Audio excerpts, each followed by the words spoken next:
હગે અને આ ગાંડી ગીર અને ગીર તો માનું પેટ કહેવાય એટલે આવા સંતો આવા મહાપુરુષો અહીંયા હોય પણ એ વખતની કંકેશ્વરી નગરી આખી હું ટૂંકમાં ખાલી મુદ્દા મારે જે મારા માહોલમાં મારે આપને કહેવાનું છે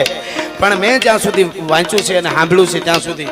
ગીરમાં કનકાઈમાનું આ જે મંદિર છે એ કંકેશ્વરી નગરી હતી એ વખતે અને ન્યાના એક શેઠ હતા અને એ શેઠ જ્યારે આખી જમાતને લઈ સાધુને પણ હારે કેટલા બધા અને ગંગાજીએ સ્નાન કરાવવા માટે નીકળ્યા પ્રસંગ જાણીતો છે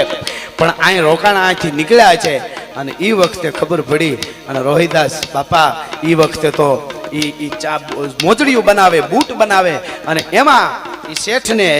બૂટ અહીંથી બનાવી દીધા કે આવડો મોટો શેઠિયો છે એમને બૂટ આપ્યા અને એમાં એમણે કીધું કે અમે ગંગાજીએ જઈ અરે બાપા ગંગાજી અમે તો કહેતો કે હાલો નહીં બધાની હારે તમારે એક ખંખોળિયું ખવાઈ જાય ગંગામાં એ કે વાત બધી સાચી પણ મારે તો અહીંયા કેટલા બધાને કહેવાઈ ગયું છે ને આ એટલા દિવસોમાં આ મોજડીયું બૂટ મારે આ કામ પૂરું કરવું પડે અને પેલું કર્મ જે છે એ તો આપણું કર્મ છે એ સાચી ભક્તિ છે એટલે મારાથી ન ફુગાય પણ એક કામ કરો આ ચૂંદડીની મોડીઓ લેતા જાઓ ને માં ગંગાને મારા તરફથી આપી દેજો એથી વધારે મારે કાંઈ નથી કેવું સાહેબ અને હાલતા થઈ ગયા ટૂંકમાં વાત કરું હાલતા થયા તે ધીરે ધીરે કીધું શેઠ એક કામ કરજો નહીં કે શું કે ગંગા માને છે ને તમે હાથો જ દેજો આમ ખાલી ભળાવી ન હોય આવતા બીજાને કે હા પધરાવી દો તો કે નહીં હાથમાં દેજો આ ચૂંદડીની મોડીઓ એટલે શેઠ તો ઉભા રહી ગયા આજુબાજુ હાલો ને ભાઈ ભોળો માણસ છે ભોળો છે ને હવે એમને શું ખબર પડે હવે કહી દો ને હાથો જ દઈ દો કે કાંઈ વાંધો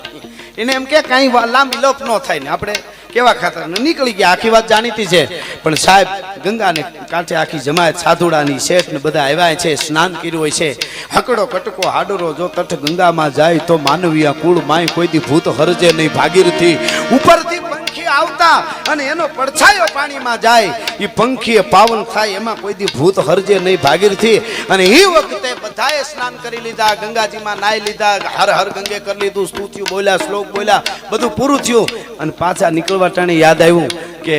ઓલા સંતનો મોડિયો ને ચૂંદડી ગંગામાં તો પધરાવી દો ને એમણે કીધું એટલે કોઈક ડાયો માણસો એમણે કીધું પધરાવો એ વાત સાચી પણ એમણે કીધું છે જરી ગંગાને કયો નહીં કે લ્યો ગંગાજી હાથો હાથ આપણે કહેવામાં શું વાંધો એમણે કીધું છે ને એટલે કીધું લ્યો ગંગામાં હાથો હાથ એ લ્યો ગંગા હાથો હાથ આ સુંદડીને મોડિયો એટલા શબ્દો દીધા ને તા તો અહીંયા પગરખાં સીવતા આંખ બંધ થઈ અને બંધ થતાની હારે તો કાહું ને એને તારે હેતે ગંગા તું ને તારે હે ને જેતે તું ને તારે હેતે નભ મેં ન તારે હે હાય ભગવતી ભાગીરથી હે ગંગા માં દુનિયામાં કોઈ નથી તાર્યા એટલા તે તાર્યા છે અને જેટલા તે તાર્યા છે એટલા આપમાં તારા નથી કાહું ને ન તારે હેતે ગંગા તું ને તારે હે અને જેતે તું ને તારે હેતે નભ મેં ન તારે હે માં આપમાં તારા નથી એટલા ને તાર્યા છે આજ મારો ચૂંદડી પણ તાતો ખમકારા મીંડા થવા ગંગાજીમાંથી આમ સુડી વાળો જેને કહેવાય હાથ નીકળ્યો અને ઓલા શેઠિયા સાધુ બધા શબ્દ એક નવસરે મેદની સ્તબ્ધ જોઈ રહ્યા બધા કે આ ઘટના બને આવું કેમ બને કદી ડાયા માણસે કીધું કે ઈ આ રોહિદાસ ભગત ગીરમાં બેઠો ત્યાંથી પડકારો કર્યો છે ને ગંગાજીને અહીંયા હાથો હાથ લેવું પડ્યું છે ભલા માણસ એ આમ જેને કહેવાય ચૂંદડીને મોડીઓ લીધા એટલું નહીં અને લેતાની હારે તરત જ આમ વયો ગયો હાથ અને પાછો નીકળ્યો અને હોનાનો ઈ રતન જડિત ઈ વખતે તો અત્યારે તો એની કોઈ કિંમત ન આખી તેદી નહોતી કિંમત અંકાની એવું દીધું ને કીધું કે ચૂંદડીને મોડીઓ તો મેં લઈ લીધા ગંગામાંથી અવાજ આવ્યો પણ મારા ભગતને થોડીક આટલી યાદી આપી દેજો આ કડું આપી દેજો રત્ન જડિત હીરા જડિત ભલા માણસ અને પછી આખો પ્રસંગ તો બહુ જબરો જાણીતો પણ વળતા આવતા શેઠને આમ થયું કે આવું હીરા જડિત કંગણ ને આ તો ક્યાંય મળે નહીં ને આનું તો મૂળ ના આ તો બધું હવે આપણે ભગતને ઓમે ભગત માણસ હવે એને આટલું બધું આનું તો કોઈ મૂળ નથી થાય આપણે એના હાટાનું એને 2 કોડિયું દોકડા કંઈક આપી દઈશું ને આ કાંઈ વાત હવે કરવી નથી તો કે કાંઈ વાંધો નહીં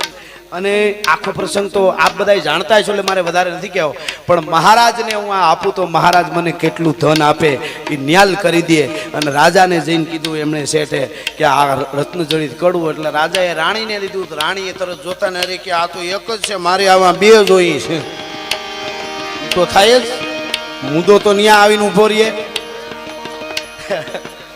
હેમરાજભાઈ મુદ્દો તો ન્યા ઈ તો પછી તો મર્દના ફાડિયા જેવા હોય તો આમ ટૂંકમાં એકચ્યુઅલી એટલે રાણીએ શું કીધું હા એટલે રાણીએ કીધું કે મારે તો આવા 2 કડા જોઈએ છે, આવા એક જ નહીં, મારે આવા 2 જોઈએ. એટલે ઓલા તો રાજા હતા, એમણે શેઠને કીધું જે રૂપિયા થાય એ તમે તમારે દેવા તૈયાર છે, આવા 2 લઈ આવો. એટલે શેઠ મૂંઝાણો, 2 આની થોડી ક્યાંય દુકાન છે, આને લેવા બીજા ક્યાં? તો કે આમને તેમને, તમે તો મહારાજ છો, ક્યાંક કરાવી દીધું. નહીં, ઉભો રહે, જેલમાં નાખી દેવું, 2 લઈ આવો. પછી મૂંઝાણો, હવે શું કરવું? લઈ આવીને કર ફાંસીએ ચડાવી દઈ. કારણ કે તોને ફાંસીએ નહીં ચડાવું, રાણી મને ફાંસીએ ચડાવી દે. મુદ્દો ન્યા હતો. હા, ઈ પડકારો જે છે ને, એટલે કીધું કે હવે શું કરવું? તો કે આ ગમે ત્યાં તું એવું હોય તો અમારા માણસો, તું કે એટલા પૈસા હારે લઈને આવે ને, જે હાટમાંથી જે બજારેથી લીધું હોય ને ત્યાં તારી હારે આવે એટલા પૈસા અમે આપવા તૈયાર છીએ. બાકી તું કડવું બીજું જો હે, એ વાત પાકી છે. હવે ત્યારે શેઠે કીધું કે મારે ઈ હાટ કેમ બતાવો? ઈ હાટ તો ગાંડીગીરના સરસઈના એક ઝૂંપડામાં બેઠેલા ઈ રોહિદાસ ચમાર છે ને, એમની ભક્તિનો હાટ છે, એનો હાટ છે. આ તો એની દુકાન છે, ઈ દુકાન ખરીદ્યા ન આવે. કદાચ ગમે એટલા હીરા મોતી માણેકના ઢગલા કરી દો તોય ન થાય. અને આખી વાત પછી કરવી પડી એમને કે આવી રીતે તો આવી ઘટના બને તો કે બને, ન હોય તો નભે નહીં. આ પૃથ્વી પાવરરા, આમાં કોક કાનાણા એવું હોલો ભાખે હમીરિયા. અને પછી એમ કહેવાય છે કે ત્યાંથી રાજા પોતે આવે છે ને ઓલા શેઠ એની હારે આવે છે. અને અહીંયા આવી અને ઝૂંપડામાં બેઠો કે આ કેમ માની લેવું અહીંયા બન્યું હોય છે. અને આવીને કીધું કે આવું બીજું કડવું જોઈએ. મારી શેઠ કે મારી ભૂલ થઈ ગઈ, મારે એમ થયું કે મને આ રાખી લઉં ને આ રાજા પાસે ઇનામ મેળવી લઉં, પણ આ તો અવળું થયું છે. અને હવે તમે કડવું, ઓલા શેઠે કીધું નહીં દો તો રાજા મને મારી નાખશે. એટલે એને કીધું એ તો માં ગંગાનું છે ને, આમાં મારે તો પણ હવે બીજું તો શું થાય? હવે તમે ગંગાજીએ જાઓ. કે તમે નો દો ત્યાં સુધી ગંગાજીએ જઈ કઈ અમારે કીધે મેળ ન આપડે, તમે હાલો. એ કે મને ગંગાજી સુધી આવવાનો સમય નથી, ગંગાજી સુધી આવવાનો વખત નથી. કે